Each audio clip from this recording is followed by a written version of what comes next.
predicted a decade or two from today. Those challenges are not only vexing, but those challenges create opportunities. And I know the President will be speaking a lot about those opportunities in the next day and the upcoming weeks as he refers to the work he's doing to advance this historic infrastructure package. But I want to just make a point, Mr. President, with your indulgence, that despite the President of the United States being here, I would stipulate the most powerful force on the planet is not even the President of the United States. It's Mother Nature. She is, as others have said, all she is chemistry, biology, and physics. She bats last. She bats 1,000. We are dealing with extremes the likes of which we've never dealt with in our state's history, including the most extreme weather in terms of the hottest summer we have ever experienced in California's history between June and August. A Western California to work through situationally, and we are. The Calder fire that we just visited that took the town of Grizzly Flats, that fire now is 67% contained. The Dixie fire now about 3/4 contained. Situationally, we are battling these wildfires and making progress. But the sustainable mindset we have is to address these smash-mouth realities and to lead the conversation anew in this country to radically change the way we produce and consume energy and to continue to lead our nation-leading efforts as it relates to low-carbon green growth. California's leadership is demonstrable.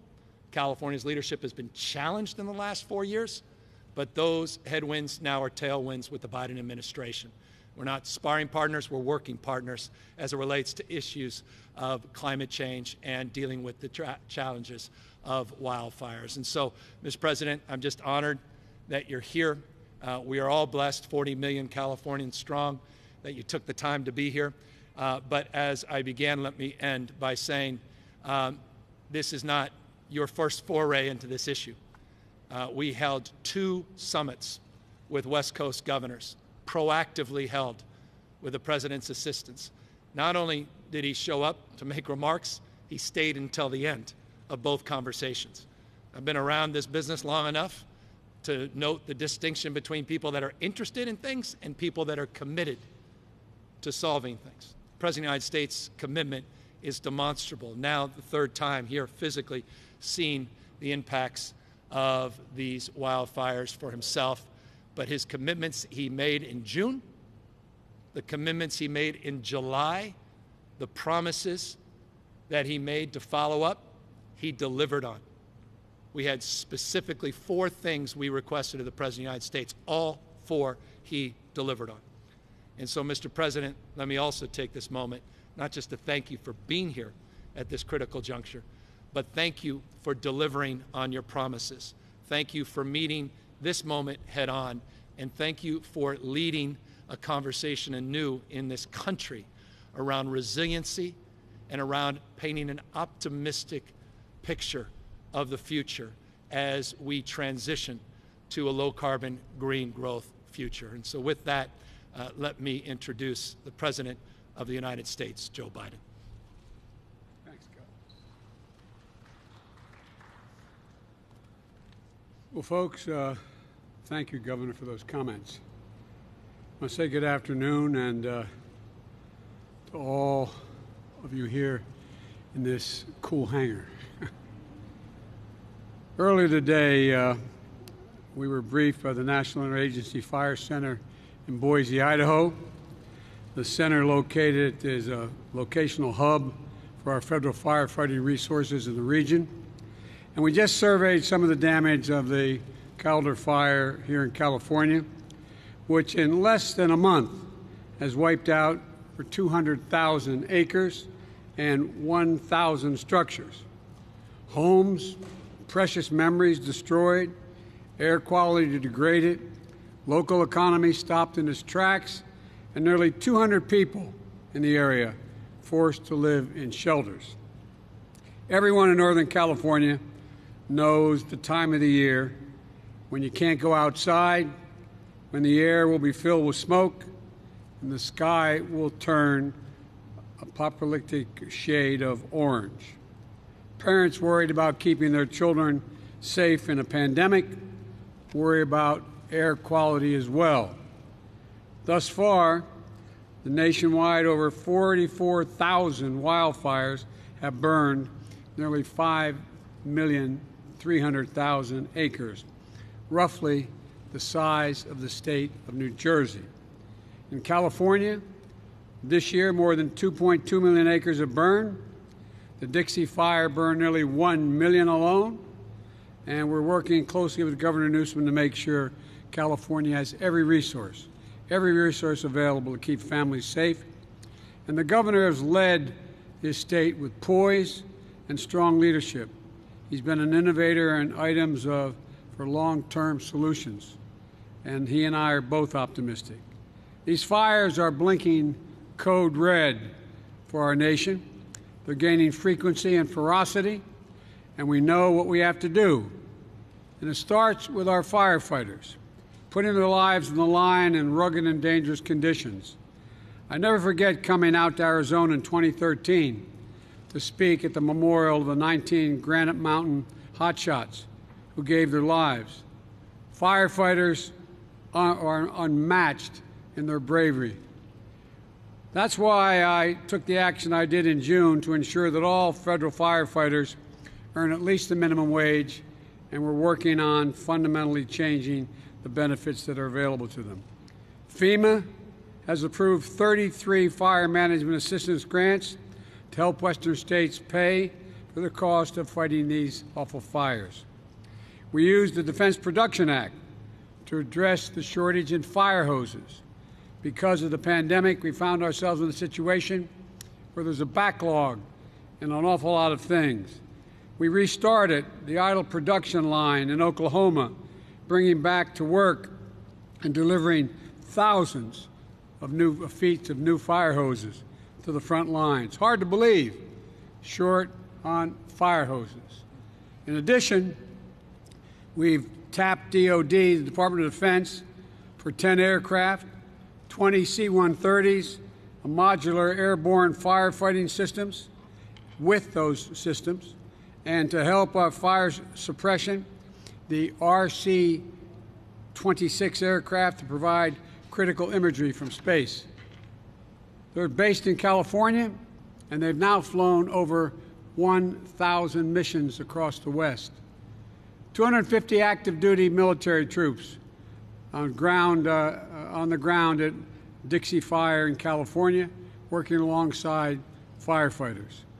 We're sharing satellite imagery to help detect and monitor fire growth. And the EPA is using new technology to deliver fire, smoke, and air quality information directly to people's cell phones. Our friends from Canada and Australia are providing help through both firefighters as well as aircraft.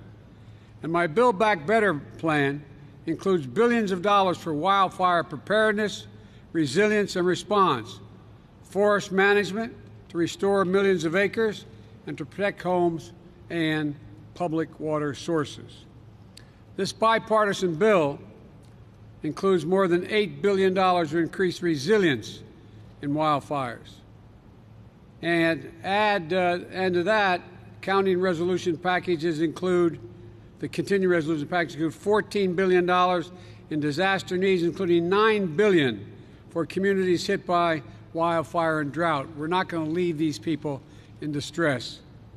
We know that decades of forest management decisions have created hazardous conditions across the western forest. But we can't ignore the reality that these wildfires are being supercharged by climate change. It isn't about red or blue states.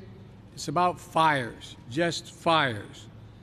In the past 2 weeks, I've been to Louisiana, where Hurricane Eta hit, and with winds up to 179 miles an hour gusting. New Jersey and New York, walking down the streets, main streets, meeting with families and first responders, seeing the destruction of these disasters caused, dreams crushed, lives interrupted. Scientists have been warning us for years that extreme weather is going to get more extreme. We're living it in real time now. Extreme weather cost America last year $99 billion. Let me say it again. Extreme weather in the United States cost the United States of America a total of $99 billion. And this year, unfortunately, we're going to break that record. It's a devastating loss to our economy and for so many communities.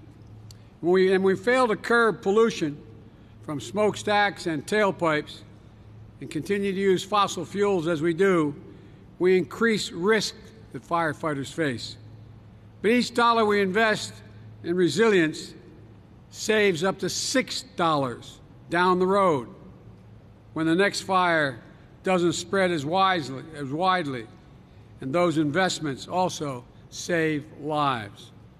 When I think about climate change, I think about not the cost, I think about good paying jobs they'll create. But I also think about the jobs we're losing due to impacts in the supply chains and industries because we haven't acted boldly enough. We have to build back, and you've heard me say it 100 times, not just build back, but build back better as one nation. We got to do it together. We'll get through this together. We just have to keep the faith. Folks, we have the bipartisan infrastructure bill that's been passed and is bipartisan, and I believe we'll get done the so-called reconciliation bill that has another several $1 trillion in it. Let me close by saying, when people talk about the cost of the Build Back Better proposal beyond the infrastructure, let me remind you, the cost may be as much as $3.5 trillion. But to put that in perspective, it's spent out over 10 years, number one. And number two, it's expected our economy will grow to $366 trillion GDP by that time. That's less than 1.5% total in terms of deficit of that total amount. In addition to that, the 90% of it's paid for. And so, folks, we have to think big. Thinking small is a prescription for disaster. We're going to get this done. This nation is going to come together, and we are going to beat this climate change. Thank you.